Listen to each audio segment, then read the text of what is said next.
একটু পিছান না এই ভাই পিছান না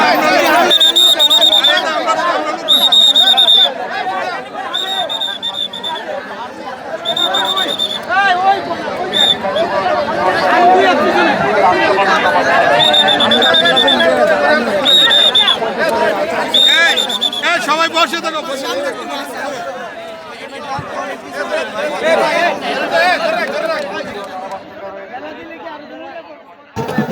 আপনারা জানেন আমাদের অঞ্চল আসলে খেলাধুলার জন্য বিখ্যাত।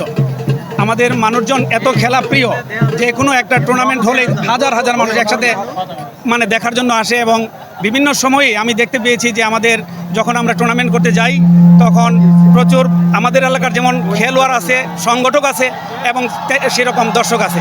আজকের মাঠে আপনারা যদি একটু ভালো করে তাকান তাহলে বুঝতে পারবেন যে এখানে প্রায় লক্ষাধিক দর্শকের উপস্থিতি আমরা এখানে দেখতে পাচ্ছি। এই যে একটা উচ্ছ্বাস, এই জিনিসটা আস্তে আস্তে তৈরি হয়েছে। এটা আমরা আস্তে আস্তে দলকে সুসংগঠিত করেছি। আমরা অত্র অঞ্চলের মানুষজনের মধ্যে আমরা যেহেতু সবাই আমরা সীমান্তবর্তী অঞ্চল, আমরা চেষ্টা করি সবসময় আমাদের খেলাধুলার মাধ্যমে আমাদের ছেলেদেরকে সবসময় খারাপ কাজ থেকে কোনো প্রকার নেশাসক্ত থেকে আমরা যেন দূরে রাখতে পারি।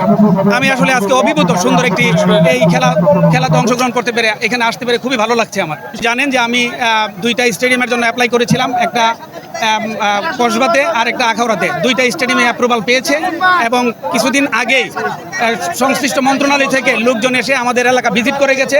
আশা করি অচিরেই তারা তাদের কার্যক্রম অলরেডি শুরু করে দিয়েছে, একটা কসবাতে আর একটা আখাউড়াতে। দুইটা স্টেডিয়াম ইনশাল্লাহ আমি অ্যাপ্লিকেশন করেছিলাম, আমার অ্যাপ্লিকেশনের কারণেই দুইটা অ্যাপ্লিকেশন মানে অ্যাপ্রুভ হয়েছে, তারা কার্যক্রম শুরু করেছে। আমার পরিকল্পনা আছে যে এই খেলাটা আমি প্রত্যেকটা ইউনিয়নে ছড়িয়ে দিব।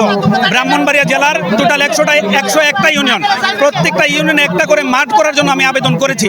আমি বিশ্বাস করি মাঠগুলো ইনশাল্লাহ যথাসময় হবে এবং আমি প্রত্যেকটা ইউনিয়নে আমি এই খেলাধুলার বিস্তার ইনশাল্লাহ ঘটাই দিব।